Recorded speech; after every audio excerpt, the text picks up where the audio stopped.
Hello friends, welcome to my channel Study Made Easy. I am Vrushank Shah, and if you all have not watched my previous two videos about physics, please go and watch them after this video.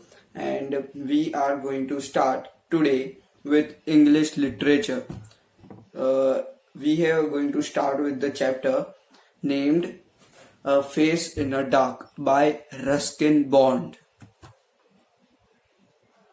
Many of the schools must have started this chapter, and now we are also going to start this chapter, and we are going to finish this chapter in this video. So please pay attention. This is a very small chapter and very easy chapter. Yes, so let's get started, friends. So, A Face in a Dark by Ruskin Bond. Now let us get some information about the author Ruskin Bond. So Ruskin Bond is an Indian author or British descendant of a prolific writer whose works are popular with adults and children alike. He writes the type of stories such as horror and mostly on his personal influences, whatever situation he has faced in his own personal life. He writes it about those. He tries to make stories for children and adults. Like, his stories are very fascinating. In the following story, that is A Face in a Dark. Now, let me give you a gist about it. Ruskin Bond relates his thrilling incident in Shimla. Now, in this story, A Face in a Dark, Ruskin Bond has gave a name of Mr. Oliver, and he has skillfully used the elements of poetic devices. He has used some elements to give a horror feeling, such as suspense, mystery. We'll come across it in further chapter. So let's get started. Now, first, Mr. Oliver, an Anglo-Indian teacher. So the word Anglo-Indian means he is completely not an Indian. He is an Anglo-Indian teacher. In history civics, you must have read about Anglo-Indian candidates, right? Yeah, he is also an Anglo-Indian teacher. Now, Mr. Oliver used to teach in a school in Shimla, and he used to stay also in this particular school. It was a type of hostel where all younger and small children used to live. So the school in which the Mr. Oliver was teaching was running or was set on English public school lines. That is, they followed English public school. So Mr. Oliver here was returning to the school one late night on outskirts of hill station of Shimla. The school was situated at the outskirts of Shimla. Before the Kipling's time, the school had been running on English public school lines, and the boys, most of them were from the wealthy Indian families, wore blazers, caps and ties. Here they can also ask that describe the community or describe the children coming from coming to the school, to the particular school. So you have to write the most of them came from wealthy Indian families, wore blazers, caps and ties. And Life magazine. Life magazine is the name of a magazine which has featured India and has called this school as the Eton of the East. Eton of the East. That is, Eton of the East is another school which is out of India in Britain. Now that school boasts for teaching the presidents and the assistants or authorities at a great level, authorities and their children. It boasts of teaching so Eton of the East means it is a school situated in England, and it boasts of teaching, of giving a high quality education and presidents also, and it teaches to the children of presidents. Then the Shimla Bazaar, with its cinemas and restaurants, was about 3 miles from the school. And Mr. Oliver, a bachelor means he wasn't married, and the common attractions about the market were the Shimla Bazaar with the cinemas and restaurants common like the cinemas and restaurants were common. He used to go there frequently. And like they can ask the question that what were the common distractions of Mr. Oliver. So you have to write the Shimla Bazaar with its cinemas and restaurants was about 3 miles from the school, and Mr. Oliver, a bachelor, used to stroll into the evening, returning after dark, when he would used to take a shortcut through the pine forest. So there was a pine forest through which Mr. Oliver used to return to hostel. In that, while returning, it was complete dark, and when the strong winds used to pass through the pine forest, the pine made sad and eerie sounds, which gave a horror effect. For that purpose, many people used to stay away from the shortcut. But Mr. Oliver thought that he really wasn't an imaginative person, and he did not believe in ghosts at all. So he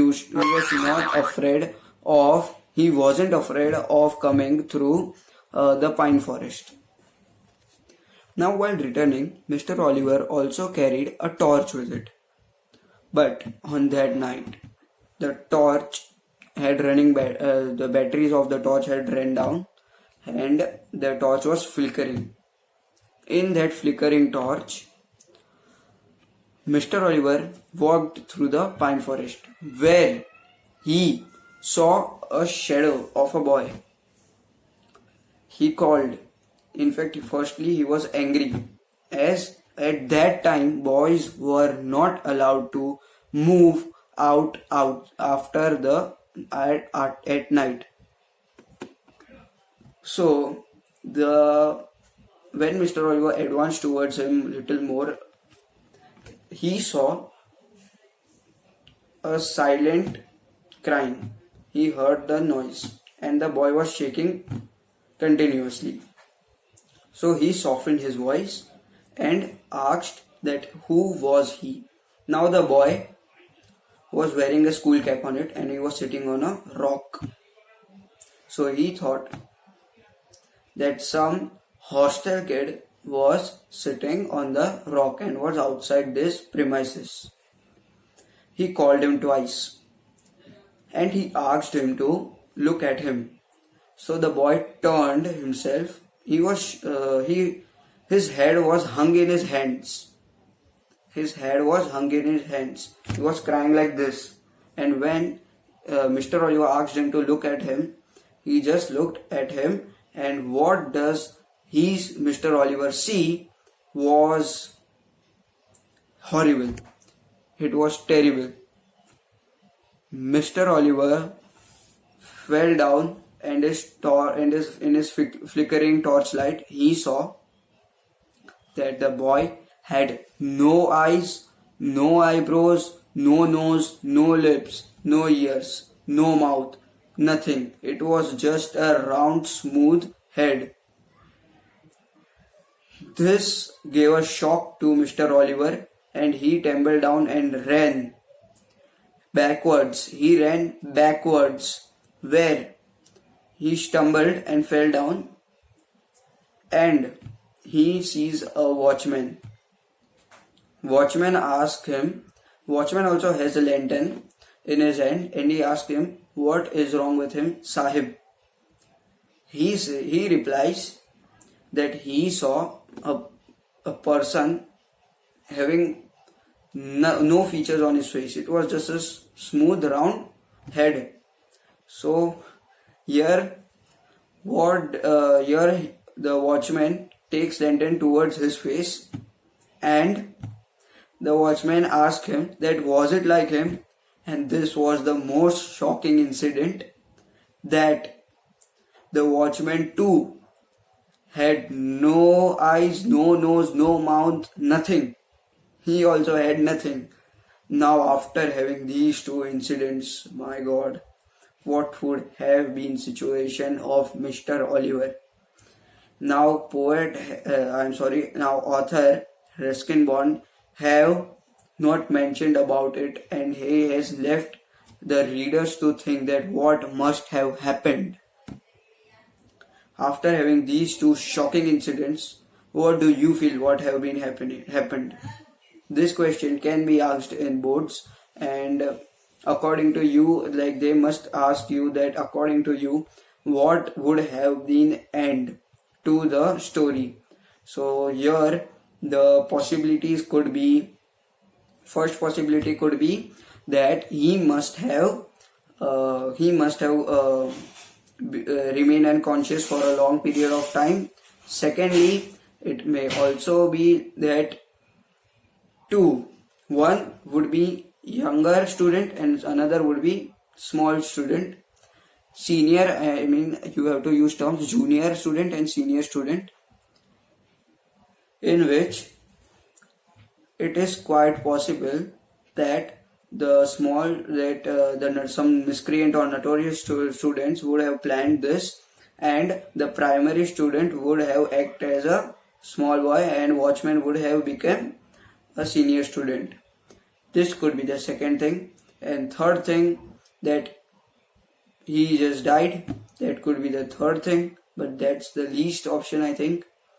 So you can write first two, and you can also now think on your own, try to think what according to you would have happened, and you can also write that. So by this we complete our chapter of Face in a Dark. Now if you liked our video, please subscribe, please like our video and press the bell icon so that you do not miss any other notifications. And I think that this chapter is clear to you all. This is a very easy chapter.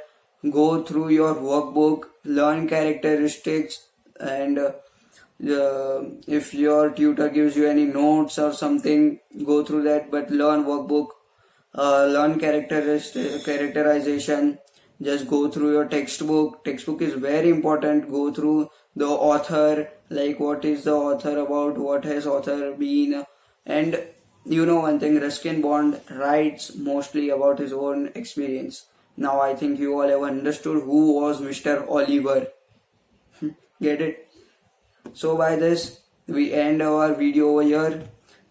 I think this is a much that we have finished completely a chapter over here. Now we'll do next chapter also.